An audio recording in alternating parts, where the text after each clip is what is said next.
Newport was a trick of the light. The Atlantic did something to the colours there, sharpening the whites of limestone and marble until they looked like bone, darkening the hedges so they read as velvet, making gold leaf gleam like a private Sunday.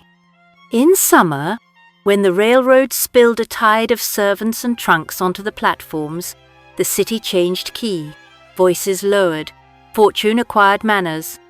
Here, the great families of America learned the discipline of display, the performance of serenity that only the truly rich can rehearse. They called it the season, but it was closer to a ritual. Every door opened on a story. Every corridor led to a calculation. The breakers stood like a wager no one dared call. Cornelius Vanderbilt II did not ask for a house so much as a guarantee against impermanence. The first residence on the site had burned in a midnight inferno in the early 1890s, so he commissioned Richard Morris Hunt to draw an answer that would not burn. Hunt responded with an Italian Renaissance-style palazzo that rose in steel, brick and stone, a structure designed to embarrass the very idea of flame. The bones were steel, fireproof and implacable. Floors were poured concrete, cool and unstinting. Walls were dressed in limestone and a parade of marbles whose names tasted foreign in the mouth. No joist, no beam, no hidden cavity of tinder. Even the service stairways were masonry. Their treads meant to wear down the soles of shoes before they surrendered a cinder. If the ocean wanted to roar, it could roar to the edge of those terraces and admire itself in the glass. There were 70 rooms and not one of them accidental. The great hall rose to a height that made guests look up and show their throats. The ceilings were coffered like a geometry proof.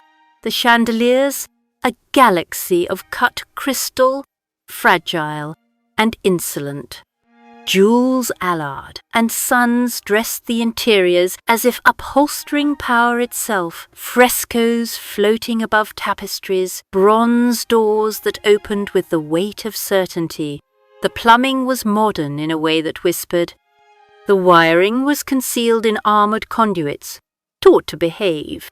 Even the sea air was made to submit, its damp arrested by hidden mechanisms that breathed for the house. There was a room for cigars, and a room for laughter, and a room for the silence after a quarrel. There was also a figure, because there is always a figure. The breakers cost roughly $7 million to complete in the last decade of the 19th century, a sum that humiliated competitors and brought craftsmen to heel. In today's currency, that is north of 250 million, perhaps more, when you count the labour that cannot be priced, the expertise that is vanishing, the arrogance that is priceless.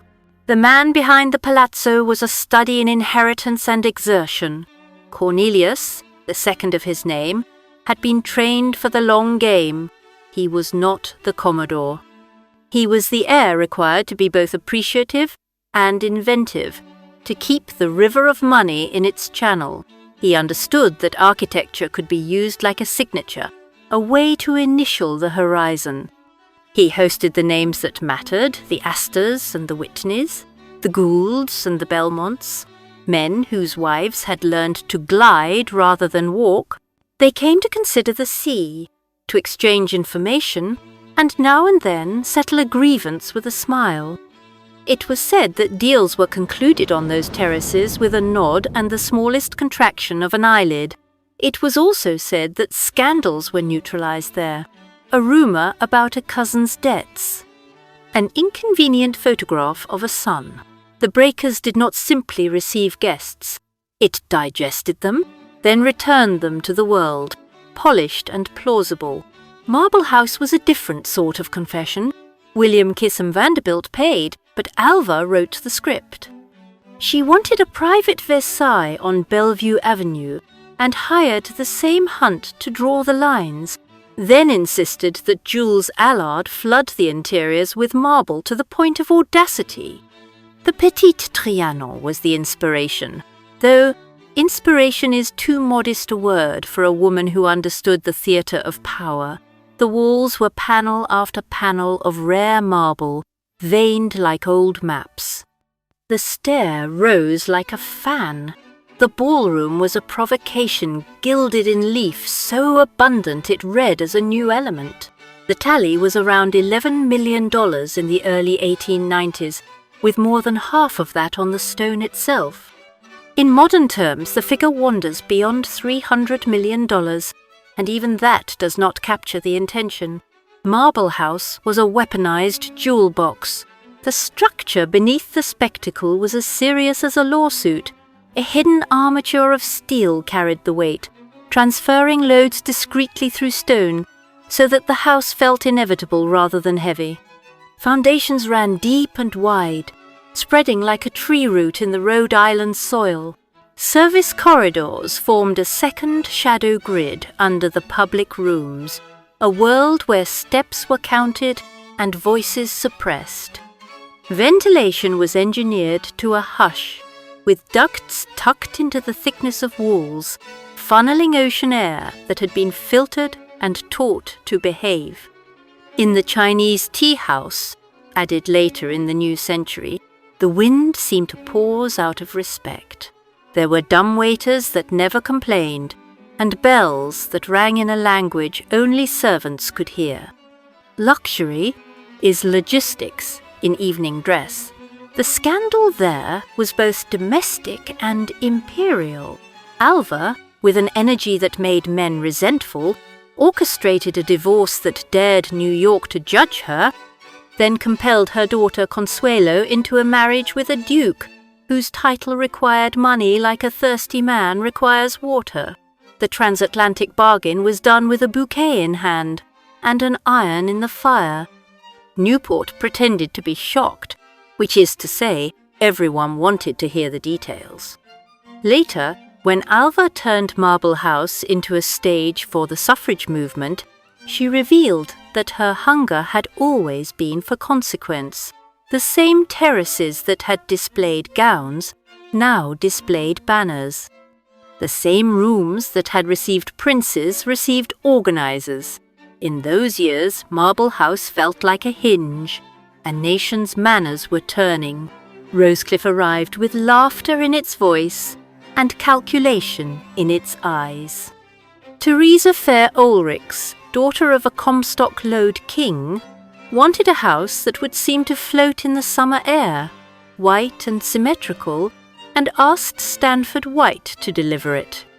He did, modelling the facade on the Grand Trianon at Versailles, a pastiche so perfect it felt like memory. White knew how to make a room flirt. He set the grand salon so that doors aligned in vistas, one after the other, a magician's trick in lime and plaster. Parties there were not gatherings, they were proofs. The orchestra tuned beneath a ceiling that could have been a mirage. What is a fortune if not a talent for arranging time? The cost, by polite accounts, rose above $2 million in the first years of the new century, a figure that would translate to something like $100 million today. But money does not account for everything. The engineer who balanced structure and lightness did so with a steel frame concealed like good intentions, thin masonry shells made to seem monumental. The roofline concealed gutters that swallowed whole storms, copper organs singing tunelessly in the rain. Foundations were controlled and low, the house a long, crisp letter laid upon the lawn. It looked effortless because it was ruthlessly precise. Grace is the echo of discipline. Scandal has a way of finding the most cheerful rooms. Stanford White would be murdered in a New York rooftop garden by a jealous husband, and the gossip that followed threw long shadows over his clients. Teresa's husband, Herman Ulrichs, ran the Atlantic steamers for a titan of commerce and lived in the metallic certainty of schedules. He died at sea, and afterward a will surfaced that seemed to forget Teresa entirely. The case rattled through courts, a storm of affidavits. clerks sneaking glances at a widow known for pearls and patronage. Guests lowered their voices at Rosecliff and pretended not to see the strain in Teresa's mouth when she smiled. Yet the parties continued because parties must. A ball is a kind of contract. Breach it and you admit that luck is fragile. Newport was a circuit board for the nation's appetites. Wealth moved through those houses in currents that were alternately visible and occult. On a given week, you could have found a Whitman poem set out on a side table, unread. You could have watched a senator studying the horizon as if it were a line item. Painters came, dancers, a mathematician who would go home and calculate the geometry of staircases for pleasure. There were also visitors whose names do not appear in any diary. The maître d'hôtel from a Fifth Avenue palace who knew which champagne actually behaved in the heat. The upholsterer from Paris who carried springs and secrets. A chef who could serve sole meunière to 200 guests so swiftly that no one ever tasted delay. Behind every drawing room, a backstage. It is important to say this. A house like the Breakers is a machine for hospitality, which means it is a machine. The boilers below grade were as large as small chapels and were tendered like altar fires. Ice arrived in seasons and was persuaded to last with the logic of insulation and the stubbornness of men who understood that cold is an opinion you can impose. Coal came by the carload and was burned with a strategy that balanced soot against clarity. There were laundries that steamed like jungles and pantries in which the light fell on glass with the tenderness of a painter in love. Servants moved along invisible vectors refined by trial, error, and a little tyranny. If a footstep sounded in the wrong place, the house corrected it by habit the next night. Elegance is a choreography learned by repetition. The people who built these houses have been reduced by gossip into caricatures. But the truth is more intricate. Hunt, the architect, was an American who had taken Europe into his blood and returned as a translator of seriousness. He taught these clients how to be ancient Romans in a new world that trembled with opportunity. He also knew how to scare them. He spoke of fire loads and wind shear, of live loads on a ballroom filled to the gilt with laughter. He was their conscience dressed as caution. Allard draped rooms with a continental ease that made Americans feel as if they had already been accepted by history. Stanford White had the eye of a libertine and the discipline of a surveyor. He measured flirtation the way an engineer measures span. They were not merely decorators of appetite. They were its domestication. There is a drama in upkeep that most novels never mention. A roof not cared for becomes a kind of gash. A marble sill that chips needs a whisper of restoration before the word decay begins to haunt a corridor. The families knew this. They threw money at entropy as if money were a broom. Some won for a time, some lost. The Preservation Society came later, an institution with good posture and steady handwriting, to fold these houses into a new idea of ownership. The Breakers now receives the public with the same hauteur it once reserved for senators. Marble House has taught school children the word suffrage. Rosecliff has watched brides examine themselves in mirrors once reserved for heiresses, and has found the comparison flattering. What did it cost, really? The ledgers list millions, and the present conversion offers hundreds of millions, but the true expense is more private. It is the cost of certainty. To erect a palace on a cliff and pronounce it permanent is a metaphysical expenditure. You are paying to skip a question. You are paying to replace doubt with architecture. If you succeed, others will bring their doubts to your door and leave them on the doormat like umbrellas. If you fail, the gulls will circle and the salt will inscribe its own terms on your cornices. It is useful to remember that the sea has the patience of an empire and the appetite of a rumour. The visitors, named and not, learned their steps. There was the novelist, who noticed how a hostess smiled at widowers but not at divorcees. There was the violinist who counted the beats between a gentleman's compliment and a lady's reply and found a code there, a tempo of consent. There were the politicians who pretended to despise extravagance and then allowed themselves to be persuaded by a staircase. A staircase can persuade, the Balinese ambassador, laughing with a mining air. A bishop mislaying his objections along with his gloves. A young man from Chicago who looked at the water and saw futures, yet inside the glitter, something coiled and watched. This is not morality, it is magnetism. Money attracts need, flattery, and a particular breed of danger. An indiscretion is expensive, but survivable. A betrayal is something else. Rumours trace their roots along baseboards.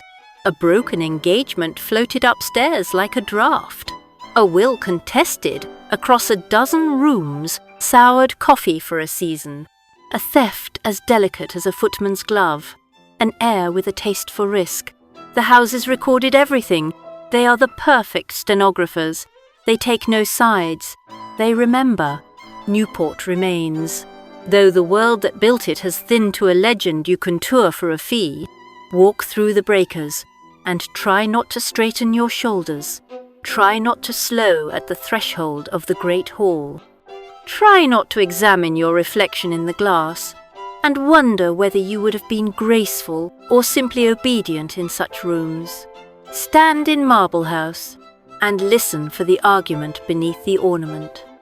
It is still there. The quarrel between display and principle. Drift through Rosecliff and admit that light can make a liar of stone. You leave an hour later with salt on your lips and the sense that you have trespassed in a dream built by people who understood both the algebra of wealth and the poetry of arrival. The arithmetic is clear enough to recite. One house that cost about $7 million in a century now distant, and would require a sum exceeding $250 million to conjure again. Another that demanded roughly $11 million then, a present value beyond $300 million. A third that rose at more than $2 million. Today a figure near the $100 million mark. But arithmetic is not the point. What matters is the way the light lies on a marble balustrade at a certain hour and makes even a cynic forgive excess. What matters is that in these rooms people attempted, with steel and stone and social technique, to earn a reprieve from time. There is a final quality to Newport that feels like a secret. The sea keeps it. The hedges keep it. The houses keep it most elegantly of all. Each was born from a problem only wealth can have. How do you take a fortune that arrived quickly and teach it to look slow? How do you take a name that was built with locomotives and mines and steamships and make it sound as if it had always been pronounced in a library? You do it with marble. You do it with ceilings that persuade light to behave. You do it with engineers who know how to hide the work, and then you throw a ball and invite the world to admire what you have taught yourself to be. Look longer, and you notice the signatures of restraint hidden in the riot. Fireproof construction, masking a memory of flame, structural steel veiled in stucco, so the line stays pure. Mechanical systems coiled in basements like domesticated dragons. Every choice is a confession. If you know how to read them, the confessions tell you who these people were. Not saints, not villains. Something far more interesting. They were Americans learning how to be mythic without inheriting a myth. They built one. The ocean is still rehearsing its applause.